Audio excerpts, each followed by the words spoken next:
आज कुछ माएँ बच्चों को कुछ नहीं कहती, नहीं जी बच्चा है, पहले बच्चा कुछ नहीं कहती, नहीं जी जवान हो गया कुछ करना लगे, फिर जवानी में कुछ नहीं कहती, फिर जब बड़ा हो जाता हाथ से निकल जाता फिर वैसे नहीं कुछ कह पाते। आपको ये नहीं मालूम आपके बच्चों के दोस्त कौन हैं, आप एक अच्छे पेरेंट्स नहीं हैं।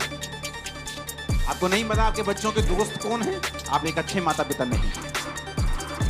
आपको नहीं पता आपके बेटी की सहेली कौन है, वो किस परिवार से है, वो क्या करते हैं, वो कैसे बात करती है, क्या उसका चरित्र है, आप एक अच्छी मां नहीं हैं। पहले अपनी बेटी के पाप को छुपाती रहती, जब पाप सांप सपोला बड़ा होके अजगर बन जाता है उनको भी निगल लेता है, फिर रोती। दाऊद अपनी जिंदगी में हर जगह कामयाब था अपने परिवार को छोड़ के। उसका परिवार एक बहुत बड़ा मेस था, उसका परिवार एक बहुत बड़ी गड़बड़ था। दाऊद का परिवार एक ब्लेस्ड परिवार नहीं था। उसका रीजन था दाऊद का बैतशेबा के साथ पाप करना, हित्ती उरिया को मरवाना, और उसके बाद परमेश्वर का श्राप उसके परिवार के ऊपर आया कि तूने किसी का परिवार खराब किया है, अब तेरा परिवार भी खराब होगा।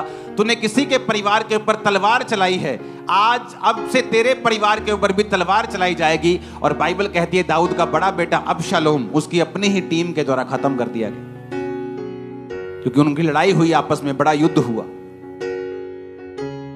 और ओतनिया जो फिर दाऊद का दूसरा बेटा था, चौथा बेटा था, वो फिर कहने लगा अब मैं राजा बनूंगा। और बाइबल कहती है दाऊद की एक नेचर के बारे में कि दाऊद ने बचपन से लेके उसको जवानी तक कभी उदास नहीं किया था। ये रीजन था उसका बेलगाम होने का। आज कुछ माएं बच्चों को कुछ नहीं कहती, नहीं जी बच्चा है, पहले बच्चा है कुछ नहीं कहती, नहीं जी जवान हो गया कुछ करना लगे, फिर जवानी में कुछ नहीं कहती, फिर जब बड़ा हो जाता हाथ से निकल जाता फिर वैसे नहीं कुछ कह पाती। पहले अपनी बेटी के पाप को छुपाती रहती, जब पाप सांप सपोला बड़ा होके अजगर बन जाता है और उनको भी निगल लेता है, फिर रोती। आपके पास आज पावर है कि आप दूसरे के घर को खराब कर सकते हो, लेकिन वेट करो आपका भी समय फिर आएगा। आज आपके पास पावर है, आप किसी के पास चोरी कर सकते हो, इंतजार करो तुम्हारा भी समय आएगा जब तुम्हारी चीजें भी चुराई जाएंगी और तुम रोगे कि हो ये क्यों हो गया, ये कैसे हो गया, क्योंकि तुमने भी चुराया था जब तुम किसी ड्यूटी पर थे।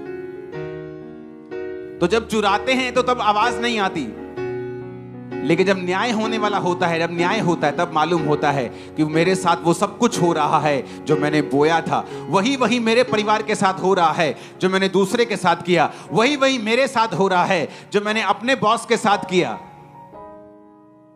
इसलिए बाइबल कहती है दिया करो तो तुम्हें भी दिया जाएगा, जो कुछ तुम बोओगे वो तो कुछ तुम काटोगे, तुम ज्यादा बोओगे ज्यादा काटोगे। अब तुम देखो तुमने ज्यादा कांटे बोने हैं या ज्यादा फल बोने हैं या ज्यादा गेहूं बोना है, वो तुम देखो तुमने क्या बोना है।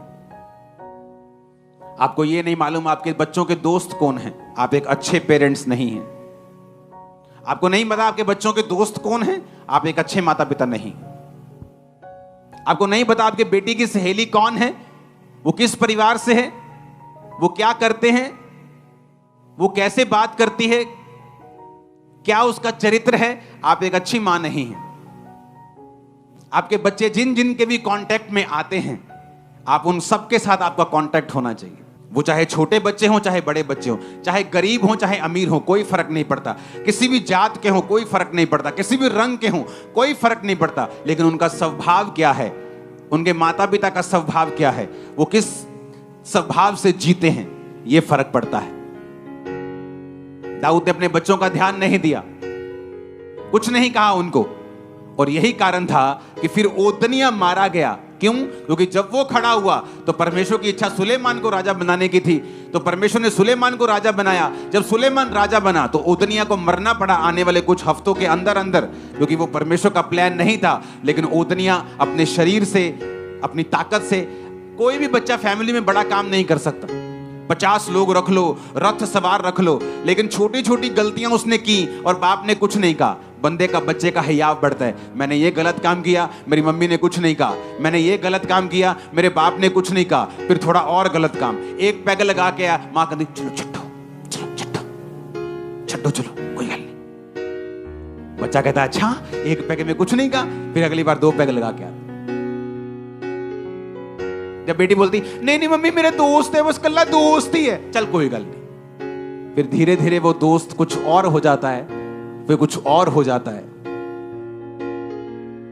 जो सांप उत्पत्ति में सांप था, प्रकाशित वाक्य में अजगर बन चुका है। जब आप अपने बच्चों की छोटी कमियों को दूर नहीं करते, चाहे वो छोटा सा झूठ हो, आपका बच्चा चाहे डर में बोल रहा है या अनजाने में बोल रहा है या उसे सच झूठ के बारे में पता नहीं है, उसे समझाओ, क्योंकि आज छोटा झूठ कल का बड़ा ब्लंडर बन जाएगा और आपको मालूम भी नहीं होगा। आज की छोटी गंदी आदत कल की बड़े कैसे बदल जाएगी आपको मालूम भी नहीं होगा। आज की छोटी छोटी गालियां कल के कैसे कलेश में बदल जाएंगी आपको मालूम भी नहीं होगा। दाऊद के अंदर ये बुरी आदत थी, इसलिए दाऊद का परिवार एक ब्लेस्ड परिवार नहीं था। उसमें लड़ाइयां थी, झगड़े थे, कारण पाप भी था और कारण यह भी था कि दाऊद अपने बच्चों को डांटता नहीं था। अब्राहम को परमेश्वर कहता है ये मेरा दोस्त है, अब्राहम मेरा दोस्त है। पता है क्यों? परमेश्वर कहता है इसलिए ये मेरा दोस्त है क्योंकि मैं जानता हूं कि अब्राहम अपने बाद अपने परिवार को भी मुझ में चलने की आज्ञा देगा। कैसे? जो मर गया वो कैसे आज्ञा दे सकता है? वो दे सकता है मरने के बाद आज्ञा, लेकिन अगर आपकी विल होती है ना, वसीयत, कि इसहाक के नाम अब्राहम की वसीयत, जब जब इसहाक परमेश्वर में चलेगा और चलता रहेगा, मेरी संपत्ति का हकदार होगा। जिस दिन ये यहोवा को छोड़ देगा, इसको भूखे नंगे कोई निकाल देना घर से। वो इतना सख्त था। उसने छोटे होते से इसहाक को चलाया था। जब इसहाक जवान हुआ तो उसका बाप नहीं भेजता था, वो अपने आप मैदान में ध्यान करने के लिए परमेश्वर के वचन का जाता था, इसलिए वो आशीषित था। उसे अपने युद्ध जीतने आते थे, सरकारों से भी अमीर था, गवर्नमेंट से भी अमीर था, राजाओं से अमीर था। राजा लोग उससे जेलसी करते थे क्योंकि उसने अपने बाप से सीखा था।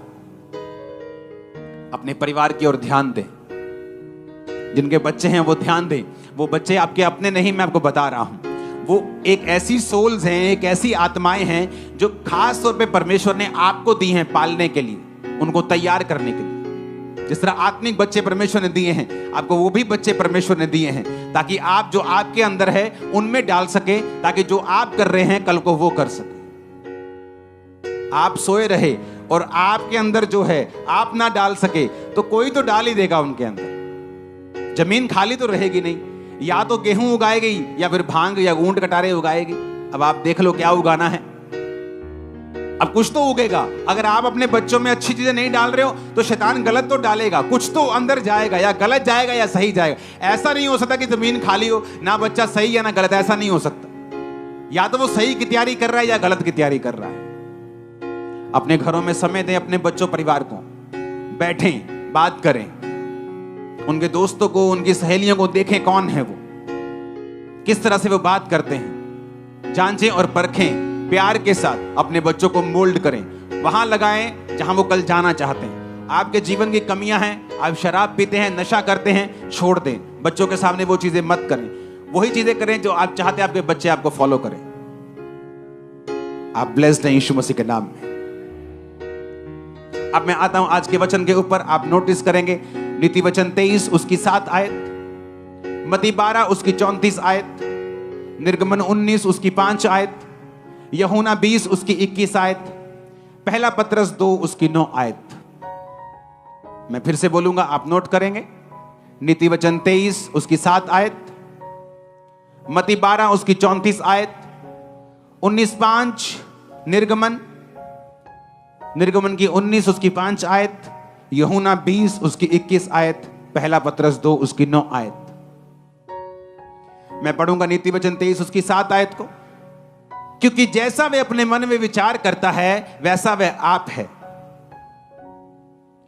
For as he thinketh in his heart, so is he.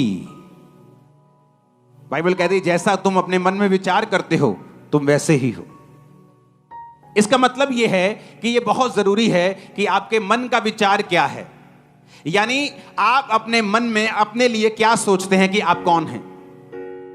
मेरी लाइफ की सबसे बड़ी प्रॉब्लम 2004 और 5 में यह थी कि मैं ये मानने के लिए तैयार नहीं था अपने अंदर कि मैं परमेश्वर का सेवक बन सकता हूं। जबरदस्ती ले हैंड करवाती थी टीम कि चलो ले हैंड करो, प्रेयर करो, लेकिन मुझे विश्वास नहीं था कि मैं एक सेवक हूं। तो मुझे बार बार बताया जाता था कि तू परमेश्वर का सेवक है, तू प्रभु का सेवक है, लेकिन मेरी लाइफ की कंडीशंस ऐसी थी कि मेरे मन में ये फेथ नहीं था। और जब तक आप पूरी तरह से विश्वास में नहीं भरते, आपकी लाइफ की बहुत सारी मुसीबतें आपको छोड़ के नहीं जाती। तो मुझे विश्वास दिलाया गया और मुझे बोला गया कि तुझे शीशे के सामने खड़ा होना पड़ेगा और रोज अंगीकार करना पड़ेगा कि तू प्रभु का महान दास है, तू प्रभु का सामर्थी दास। इस तरह से मैं बोला करता, मेरे मन में 1% भी विश्वास नहीं था कि जो मैं बोल रहा हूं ऐसा है भी कि नहीं भी। लेकिन कई बार जब आप बोलते हैं, वचन को पढ़ते हैं और आप वचन को अपने अंदर समाने देते हैं, तो क्या होता है?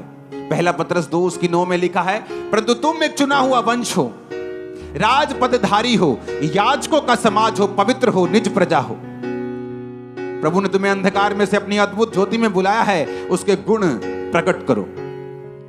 निर्गमन 19:5 में लिखा, इसलिए यदि तुम निश्चय मेरी मानोगे, मेरी वाचा का पालन करोगे, तो सब लोगों में से तुम मेरा निज धन ठहरोगे। तब मुझे वचन समझ आया। वचन में यह लिखा था कि मुझे अपने आप को वैसा देखना पड़ेगा जैसा वचन कहता है, नहीं तो मैं वो नहीं बन पाऊंगा जो वचन मुझे बनाना चाहता है। क्योंकि हर एक लाइफ में परमेश्वर की बड़ी योजना है। हो सकता है आप एक आम परिवार से हो, आपकी लाइफ बड़ी नॉर्मल हो, बड़ी गरीबी में हो, बड़े छोटे कुल से परिवार से कहीं से भी आप आए हो। आपको लगता है जो वचन में लिखा हुआ है कि परमेश्वर कहता है, जमीन आसमान का मालिक, कि तुम मेरे निज धन हो, तुम चुना हुआ वंश हो, तुम लोगों में से अलग कर दिए गए हो, तुम याजकों का समाज हो, तुम राजा हो, तुम याजक हो, तुम लोग पवित्र हो, मैंने तुम्हें चुन लिया है। इतनी बड़ी बड़ी बातें जब बाइबल कहती, तो कई बार जब लाइफ की सिचुएशन को देखा जाता है तो वो रियलिटी नहीं लगता। लेकिन अगर हमें रियलिटी पैदा करनी है, सच्चाई पैदा करनी है, आशीष पैदा करनी है, बड़ी बरकत अपनी जिंदगी में से पैदा करनी है, हमें सहमत होना पड़ेगा वचन के साथ, जो वचन कहता है। इसलिए बाइबल में लिखा है, जैसा तू अपने मन में विचार करता है वैसा ही तू है। फिर एक बदलाव का समय आया। वो बदलाव का समय था जब मुझे पता लग गया कि खुदावंद ने मुझे चुना है, एक बड़े काम के लिए चुना है। मेरे शब्द चेंज हुए। अगर किसी विश्वासी में बदलाव आप देखते हो, तो उससे पहले का स्टेप यह है कि उसके शब्द चेंज होना शुरू हो जाते हैं। फिर वो अपनी बीमारी के बारे में बात नहीं करता, वो ये बारे में बात करता है कि जीसस क्राइस्ट सब कुछ कर सकते हैं, उसके कोड़े खाने से मैं चंगा हो चुका हूं, चंगी हो चुकी। वो अपने संघर्ष के बारे में बात नहीं करता, वो वचन के बारे में बात करता है, विश्वास के बारे में बात करता है। हालेलुया। कोई आपसे पूछ सकता है, ओ तेरे माथे पे तो अभी भी तेरा तू ठीक नहीं हुआ। आप उसे बता सकते हो, इस संडे चर्च में बहुत बड़ी बड़ी गवाहियां थी। आज प्रभु ने बड़े बड़े लोगों को चंगा किया। बड़े बड़े सालों के बाद लोग व्हील चेयर से उठे, बहुत बहुत सालों के बाद लोगों ने अपने बेबीज को पाया। उसके कोड़े खाने से मैं चंगा हो चुका हूं, ये तो कुछ भी नहीं, ठीक हो जाएगा, अभी देखना तुम ठीक हो जाएगा। वो नहीं रहेगा, क्योंकि आपको जवाब देना आ चुका है। जैसा तू अपने मन में सोचता है तू है, वैसा ही तू बन जाएगा। लेकिन आप अपने मन में क्या सोचते हैं? ये कभी नहीं हो सकता, ये चीज कभी नहीं हो सकती, ये बरकत मैं कभी नहीं पा सकता, मेरा वीजा कभी नहीं आ सकता, मैं फाइनेंशियली स्टेबल कभी नहीं हो सकता। इसीलिए कहता हूं, वचन पढ़ो, रोज वचन सुनो, संडे थर्सडे वचन सुनो। वचन सुनते जाओगे, तुम्हें समझ आती जाएगी। जब समझ आती जाएगी, तुम वैसा बोलते जाओगे, जैसा बोलते जाओगे फिर वैसा होता जाएगा। आमीन बोलो जोर से।